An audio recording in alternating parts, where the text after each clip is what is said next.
I trusted her with everything, but Ashley had been lying, manipulating, and isolating me for years. Every friend, every connection destroyed behind my back. When I finally uncovered the truth, it shattered me completely. What she did is unforgivable, and the fallout left my life in ruins. I will never forget the sound of her voice echoing through the paper-thin walls of our apartment. You really think anyone actually likes him? He's just there, a pathetic shadow we put up with because he has nowhere else to go. Ashley's laugh followed sharp, mocking, filled with venom. I was in the next room, sitting on the edge of my unmade bed, holding my breath as though being quieter would make it hurt less. My chest felt like someone had just driven a crowbar into it and pried it open. My roommate, my supposed friend, my confidante, wasn't whispering. She wanted me to hear. And she wasn't alone. Another voice chimed in, one I recognized from campus. God, I don't know how you live with him. He's so awkward. Just looking at him makes me uncomfortable. Ashley giggled again, softer this time, and added, That's why I keep him around. He makes me look good by comparison. People pity him, then they look at me and think, wow, she's incredible for putting up with that. I remember standing up, stumbling toward the door, gripping the frame like it was the only thing holding me upright. My ears burned, my stomach churned, and for a second I thought I might actually collapse. My voice cracked when I finally pushed the words out. Ashley, what the hell? The room went silent. I saw the panic flicker in her eyes when I stepped out. She hadn't expected me to actually confront her, not yet.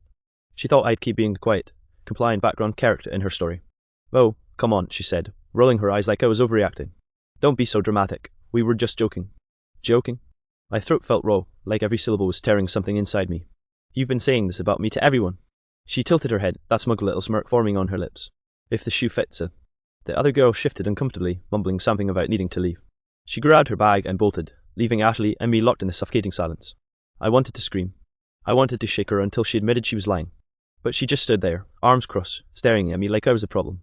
You think people actually like you? She asked, her voice sugar-coated but dripping with poison. You cling to me because you know I'm the only one who tolerates you. Without me, you'd be completely alone. Don't fool yourself into thinking anyone else would put up with you. The words sank into me like daggers. My knees buckled, and I sat down hard on the edge of the couch. I tried to swallow, but my throat closed up. I could feel tears pricking at my eyes, and I hated myself for it, hated giving her the satisfaction. I whispered, Why would you do this to me? Her expression didn't soften. If anything, it hardened. Because you make it easy. Silence stretched between us. I couldn't move, couldn't breathe. All I could do was stare at the girl who had been my friend for nearly 2 years, the one who had shared late-night meals with me, listened to my rants, even cried on my shoulder about her ex.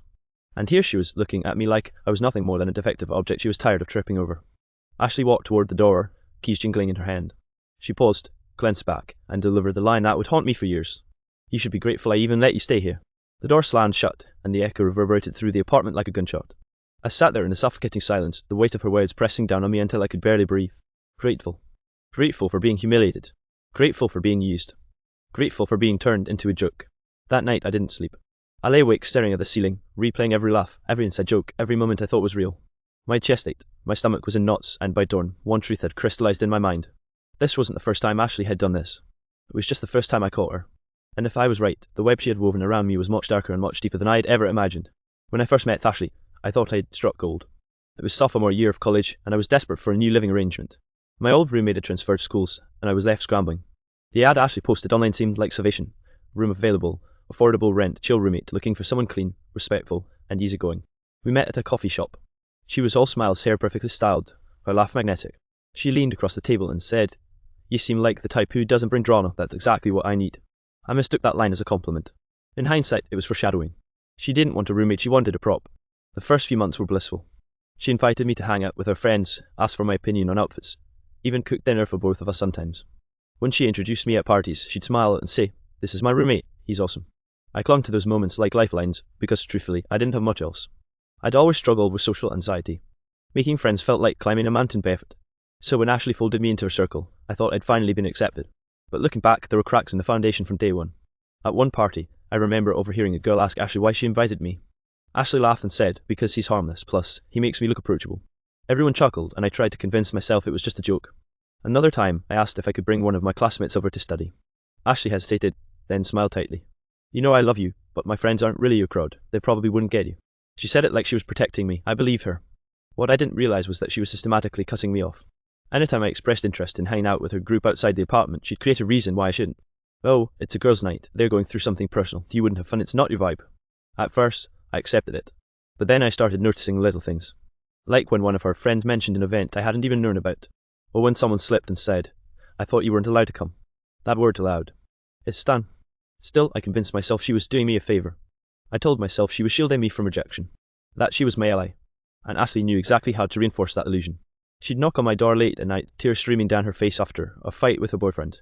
"You're the only one I can talk to," she'd whisper. She'd collapse on my bed, sobbing into my pillow, and I'd stay up until 3 in the morning just listening, comforting, assuring her she wasn't alone. Those nights made me feel needed. Important. Like our friendship was real. But the next day, she'd treat me differently in public. She'd brush past me without acknowledgement if others were around. If I tried to join a conversation, she'd cut me off or change the subject. When I asked her about it once, she laughed and said, "Don't take it personally, people don't really get your energy, it's easier if I keep things separate." It was a dagger dressed as kindness. My world began to shrink around her. Invitations from classmates dried up. People I used to chat with on campus started avoiding eye contact. I thought it was me, that I was somehow too awkward, too unlikable. What I didn't know was that Ashley was feeding them stories. I only realised it when one guy, someone I had worked on a group project with, cornered me after class. He looked uncomfortable, almost guilty, and said, "Hey, I don't know what's going on between you and Ashley, but she's been saying some stuff, like that you're clingy, that you don't pick up on social cues." She made it sound like you were obsessed with her. I stood there frozen, my mouth dry. I wanted to deny it, but all I could think about was how easily people would believe her. She was charismatic, popular, always smiling.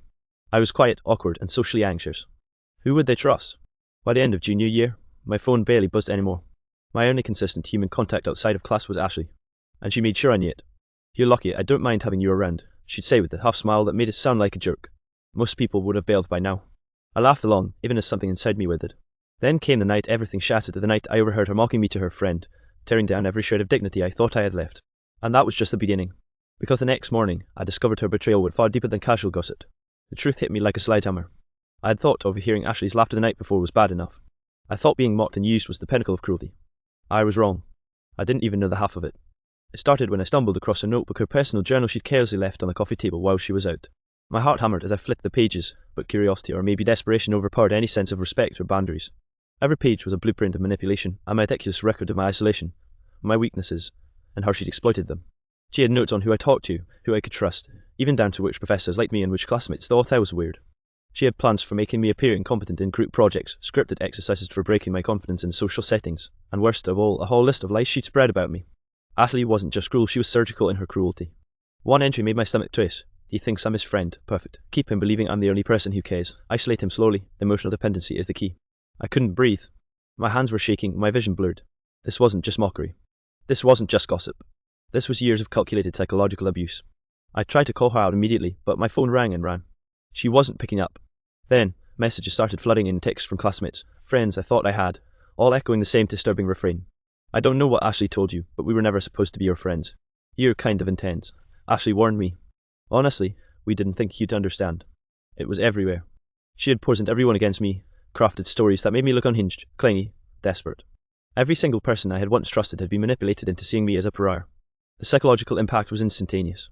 I felt my stomach drop, my chest tighten, and a wave of nausea sweep over me. I wanted to scream, to cry, to hit something. But there was no one to hear me. There was no one left to see me as I really was. I remember pacing the apartment, running my hands over my face, thinking, how could she do this? How could someone I considered a friend, someone I defended, someone I'd sheltered from heartbreak, betray me like this?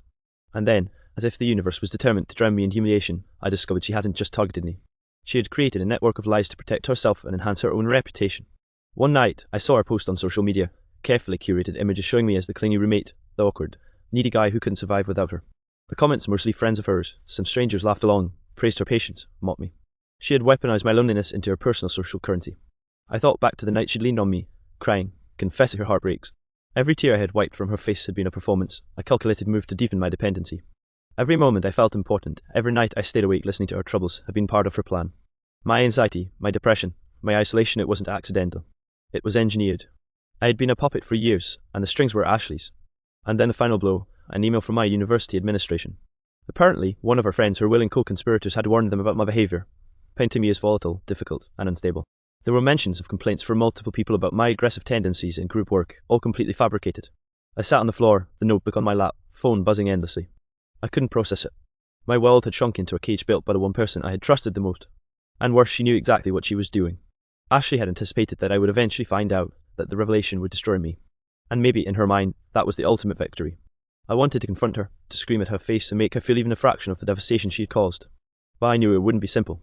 She had everyone else convinced I was unstable. If I tried to fight back now, I'd be the villain in every story she told.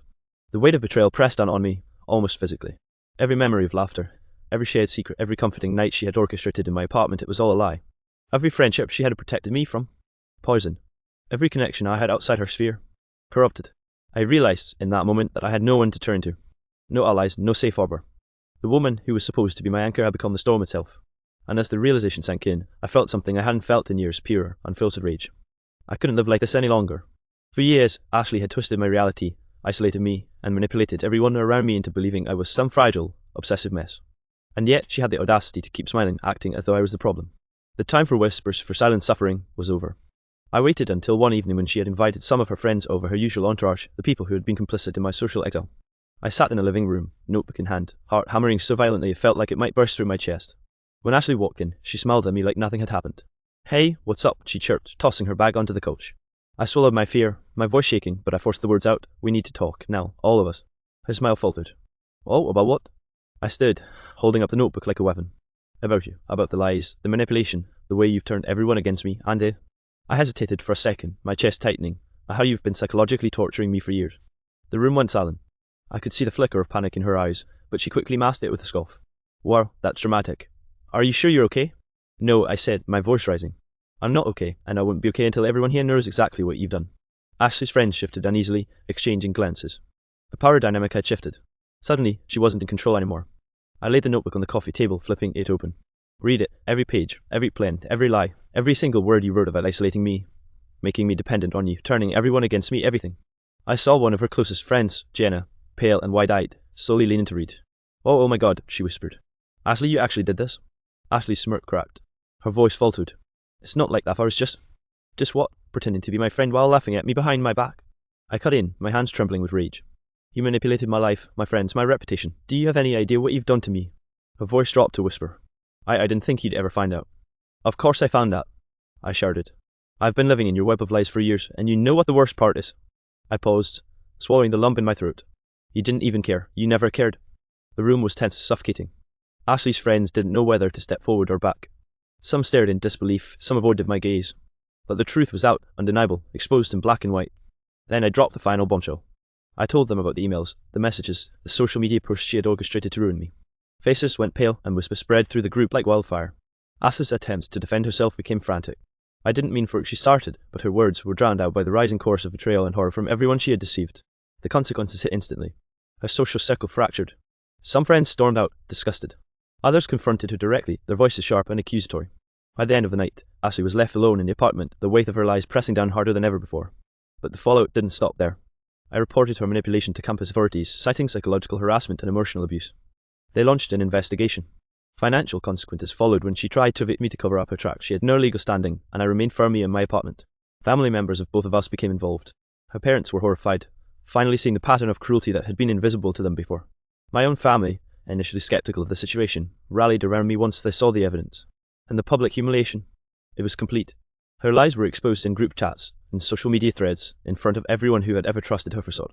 Her reputation crumbled, leaving her isolated for the first time in her life. Even physically, I felt the consequences of this confrontation, the adrenaline, the tears, the shaking hands, the weight of years of pent-up anxiety finally exploding. But it was also liberating. For the first time in years, I wasn't being controlled, used, or gaslighted.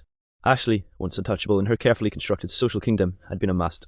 And the truth was brutal. The person I had thought of as a friend, the person I had defended and comforted, had been orchestrating my suffering from day one. I stood in the wreckage of our shared apartment that night, feeling a mix of exhaustion, rage, and cautious relief. The storm had passed, but the scars, both emotional and social, would take time to heal. And yet, for the first time, I realized I could survive this. I could rebuild. I could reclaim my life. The confrontation was over. The consequences were severe. And I was no longer a victim. The days after the confrontation were surreal. I woke up one morning and realized the apartment was quite too quiet. No mocking laughter, no whispers from behind closed doors, no calculated comments designed to erode my self-esteem. For the first time in years, I felt the absence of Ashley not as emptiness, but as freedom. The first step toward recovery was acknowledgement. I needed to admit to myself what had happened. I had been manipulated, isolated, and emotionally tortured. For years, I had carried the weight of her betrayal, believing somehow that I was at fault. Therapy became my sanctuary. Sitting in Dr. Ramirez's office, I remember the first session vividly. My hand shook as I recounted everything: the laughter I overheard, the lies she spread, the deliberate isolation. I expected judgment, pity, maybe even disbelief. Instead, I was met with calm understanding and validation. "You survived years of calculated emotional abuse," she said gently. "And you're here, seeking to reclaim your life. That's remarkable." The words hit harder than any reprimand Ashley had ever given me. I began to understand that the trauma wasn't just in the past, it had reshaped my perception of myself and the world. But it could also be the soil from which my strength would grow. I started small. I reconnected with old classmates, one conversation at a time, explaining the situation as simply and honestly as I could.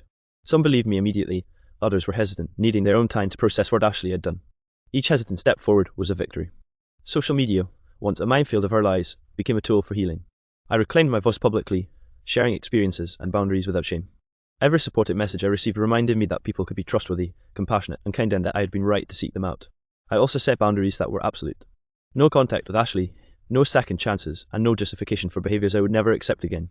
Every time her name crossed my mind, I reminded myself her influence ends where my boundaries begin. Physical recovery followed emotional recovery. Anxiety had tightened my chest, made me restless, and robbed me of sleep. Daily exercise, proper nutrition, and consistent routines became acts of reclaiming control over my own body. Slowly, I felt the tension in my shoulders ease, the constant buzzing fear in my stomach quiet. The journey was not linear. Some days, memories would strike like lightning, and I would feel small, violated, and humiliated again. But each time, I reminded myself, I am not her puppet. I am not defined by her cruelty. I survived, and I continue to survive. Friends became my lifeline. People I had once doubted, people I had feared losing, now stood firmly by my side. Their support wasn't just comforting, it was proof that trust could be rebuilt, that relationships could be genuine, and that my life could be my own. I also began writing, documenting the experience not for revenge, but for clarity. Putting words to the trauma, the betrayal, and the recovery helped me make sense of it all. It turned chaos into narrative, pain into lessons, and fear into empowerment. Looking back, the most painful realization is also the most destructive. The people who hurt us don't always see the devastation they cause. But that doesn't mean we remain trapped. Ashley's cruelty defined years of my life, but it does not define me. Now, I live deliberately. I choose connections, environments, and activities that nourish me rather than diminish me. I advocate for myself openly, no longer fearing judgment or ridicule. I still carry scars, they are permanent, but they are reminders of survival, resilience, and the strength I didn't know I had. I'm not the isolated, anxious person Ashley engineered me to be. I'm stronger, wiser, and more vigilant. I trust cautiously, but I trust genuinely. I know my boundaries, and I know my worth. The apartment feels like home again, but more importantly, my mind feels like home in my own body. I have reclaimed my life from the hands of someone who sought to destroy it. And for the first time in years, I can finally breathe freely, knowing that the darkest chapters of my life were not the end but the beginning of my recovery. Ashley is gone. My world is quiet, safe, and mine. And I've learned this unshakable truth. Surviving cruelty does not just test you, it transforms you.